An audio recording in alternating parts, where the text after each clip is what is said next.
Hi guys, ito papakita ko sa inyo ang aking manok. Ang aking mga manok dito sa kulungan.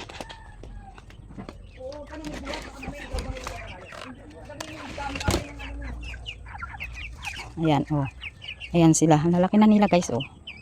Ayan, bali 11 na lang yan sila dito. Kasi namatay yung isa dahil napaglaruan ng aso, ng tuta. Yan yung mixed breed ko guys. Crossbreed ng Brahma at saka Parawakan at Darag. Pero ang ganda talaga ng ano nila, breed kasi. Tsaka yung native, na-upgrade ba? Gusto kong i-upgrade.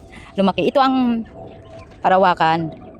Yan yung itim na yan. Nagustuhan ko yan sila guys kasi malalaki ang itlog. Yan, ano yan, mga 3 months o 2 months pala o 3 months. Hindi ko na maalala guys kasi nga galing sa Bicol. Ito naman yung Darag. Yan yung sinasabi ko sa inyo guys na Darag. Ayan, 4 na lang ang natira. Yan naman masarap ang itlog ng mga yan. At saka ang karne nila. Ayun, may nag-iisang tandang na Darag. Sana naman mapakinabangan ko na yan. So, ito naman guys, yung 3 Brahma ko. Ito yung, ayan, Blue Maple ba yun? Hindi ko maano yung pangalan niya. Yan. Tapos yan yung tandang. Actually, nag-iisa lang yung tandang na yan guys. Kasi ang tapang din yan eh. Ayan siya, ang gwapo niyan. Ngayon, pakita ko naman sa inyo yung sisiw. Ito sila guys, bali, ano yan sila, 14. Ang naiwan, 8 na lang. Hindi naman namamatay lang dahil naiipit. Kasi marami yan sila dati, kaya hiniwalay ko yung, yan sila guys, ito oh, hiniwalay ko sila. Kasi mas malaki sila. Yan naman, pag ito, lalo ito oh, yan, pure Brahma na talaga yan. Kasi ang nanay nila Brahma, ang tatay Brahma. Ito siya guys, oh, ang bigat na agad oh. Aray. Ayan, ganda ng ano niya oh. Ayan siya guys. Ayan. So, ayan siya guys. Bali, ito, 1, 2, 3, 4, 5, 6, 7, 8, 9, 10. Yan, 10 sila. So, lahat 18 yung mga sisiw ko. Yun yung tinatawag na Parawakan guys. Yung itim na yun. At ito yan, may nag-iitlog. Tapos ito, mga naglilimlim. Pero wala nang itlog. Kinuha ko kanina guys. Kasi ayaw ko na nga magpapisa muna ng itlog. Nilaga ko na lang ng nilaga. Yun ang nanay ng Darag. Ayan. Pakita ko pala sa inyo, nakalimutan ko ipakita itong si Siamo. Yan, ang tangkad niyan guys. Ayan o. Nagtago. Nag-iisa lang yan siya guys. Ayan o. Pero marami na siyang itlog. So ang kanyang itlog, ano din yung Brahma, ang tatay ng mga itlog niya. Ayan o, laki. Ayan guys, so hindi ko alam may nag-iitlog pa pala dito. Tignan niya. Oh, diba? O baka yung itim dyan, ayan. Hindi ko na yan papisain. Ay, hayaan mo na siya dyan, Chris. Grabe. O, ilan lang yung inahin ko ah. Ayan oh, may ay ano to, may Siamo dito no. Ayan ang mga crossbreed na Siamo. Oo.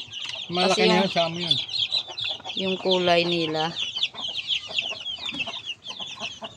Yan, may Siamo na pala akong sisiw. Yan, sana dumami na kayo.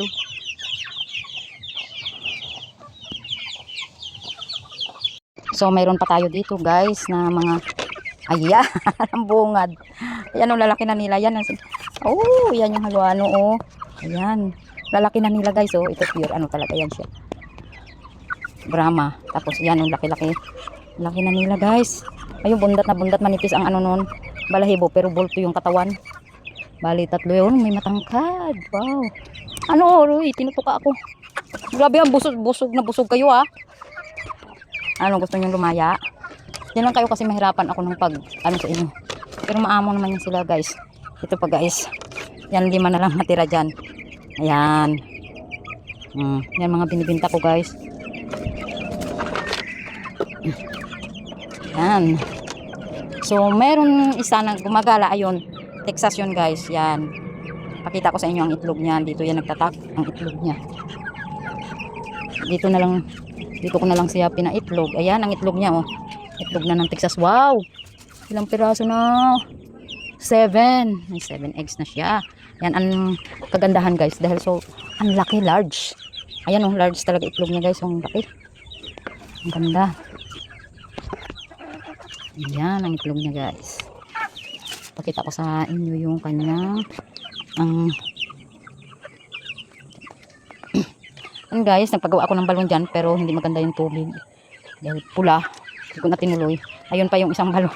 Puro. So, ang plano ko dyan, lalagyan ko na lang ng, yung plano ko na lang dyan guys, lagyan ko na lang ng hito. Para pagkakitaan. Ba? Pakita ko sa inyo yung mga mangga na yan o. Yan pa. Kanina kumain ako. Ay, look na to. Ayan o, ang dami doon. Ayan. Kasi ilang puno yan dito yung mangga. Avocado, ang lalaki din ng mga avocado ko dun sa taas guys. Ayan. Ayun guys yung Texas ko na manok. Ayan, nakita nyo ba guys? Ayan. Ayan. Ang gwapo niyan. Kaya nakatali lang siya dyan kasi syempre mag-aaway sila ni Brahma. Ayan o, nakamasid na o. Ayan siya. So, pasok muna ako. Dalhin ko muna ito. Patok at huhugasan na naman mamaya. Bayan ang sumasayo.